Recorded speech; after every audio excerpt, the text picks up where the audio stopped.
இப்போ நம்ம பால் கொழுக்கட்டை செய்கிறது எப்படின்னு பார்க்கலாம். முதல்ல உப்பு கொஞ்சம் போட்டுட்டு தண்ணியை சுட வச்சுக்கிட்டு கொஞ்சமாக தண்ணி ஊற்றிக்குவோம். ஏன் சுடு தண்ணினா நல்லாயிருக்கும், அப்போ மெதுவாக சாஃப்டாக இருக்கும். இப்போ நம்ம அரைச்சி வச்சுருக்கிற மாவை தூக்கி சுடு தண்ணியில் ஊற்றுவோம்.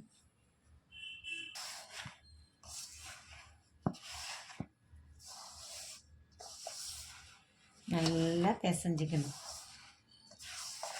சுடு தண்ணி கொஞ்சம் பயமாக தான் இருக்குது, கொதிக்குது.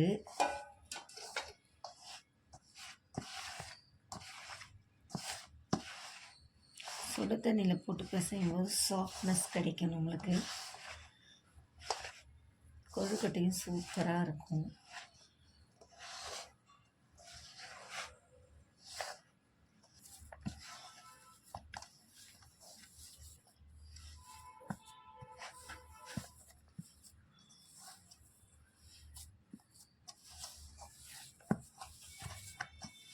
சிறு சிறு உருண்டைகளாக பிடிச்சிக்கணும்.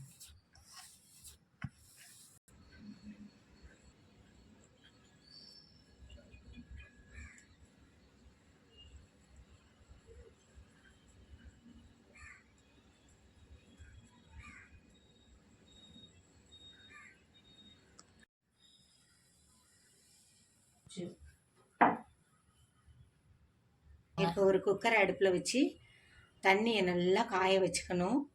நம்ம உலைக்கு சாதத்துக்கு தண்ணி வைக்கிற மாதிரி நல்லா காய வச்சுக்கலாம். கொதிச்சாச்சு.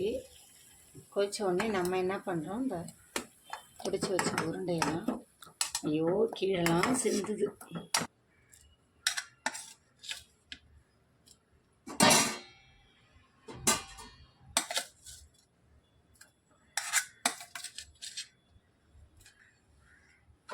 கொதிக்கிற தண்ணியில் இப்போ நம்ம இதை போட்டுக்கிட்டோன்னா அது கொஞ்சம் நல்லா வெந்து வரும்.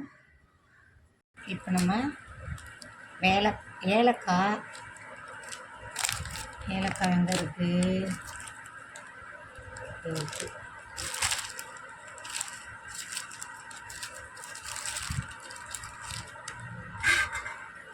ஏலக்காய் 2 எடுத்துக்குவோம்.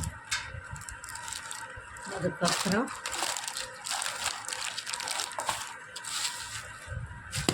வெல்லத்தை தட்டிக்குவோம்.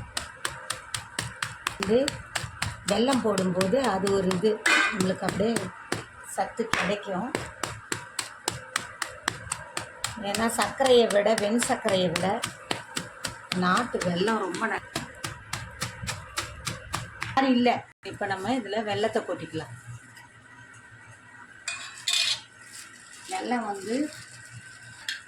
இந்த சர்க்கரை இந்த வெல்லம் போடுறது ரொம்ப நல்லாயிருக்கும்.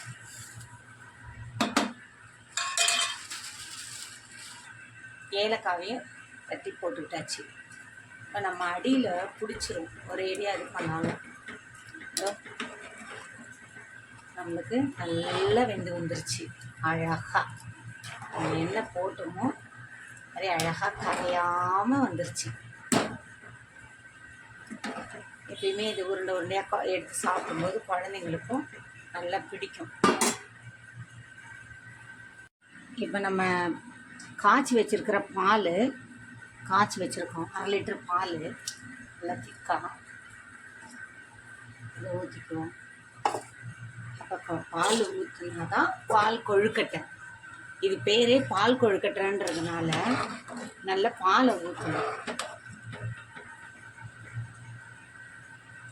இது சில பேர் சர்க்கரையை போட்டு வெள்ளையாக செய்வாங்க.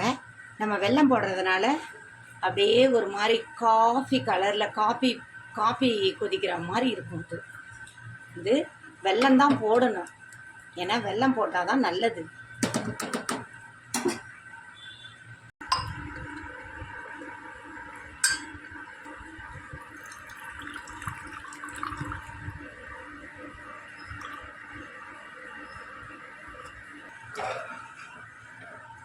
பாலை ஊற்றுனதுக்கப்புறம் நல்லா கொதிச்சு வந்தாச்சு.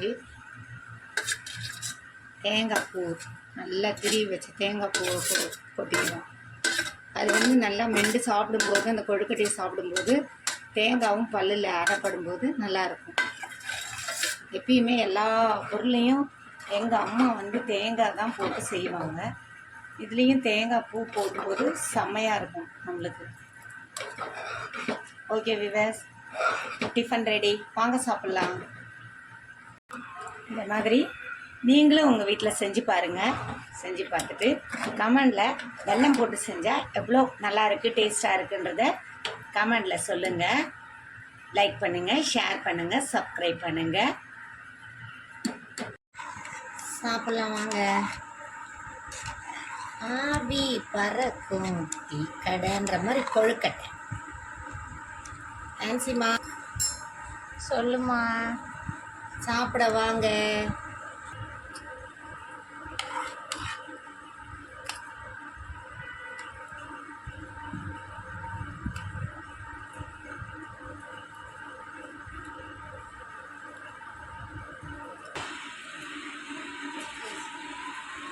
சாப்பிடு, கிண்டிக்கிட்டே இருக்கிற.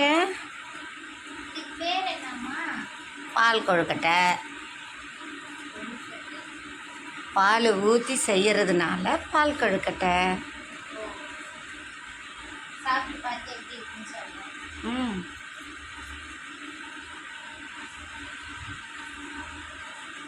நல்லா இருக்கா? ம், உனக்கு நல்லதெல்லாம் பிடிக்காதுன்னு நான் தான் சொல்லிட்டேனே. எதுவுமே போடாமல் சமைக்க முடியுமா? இதுக்கு ஒரு டயலாக் எதனாவது இருக்குமே. அதானே மனுஷனுக்கு முக்கியம் சட்டை. இன்னைக்கு எங்க வீட்டுல பால் கொழுக்கட்டை. வீடியோ பிடிச்சிருந்தா லைக் பண்ணுங்க, ஷேர் பண்ணுங்க, கமெண்ட் பண்ணுங்க, சப்ஸ்கிரைப் பண்ணுங்க.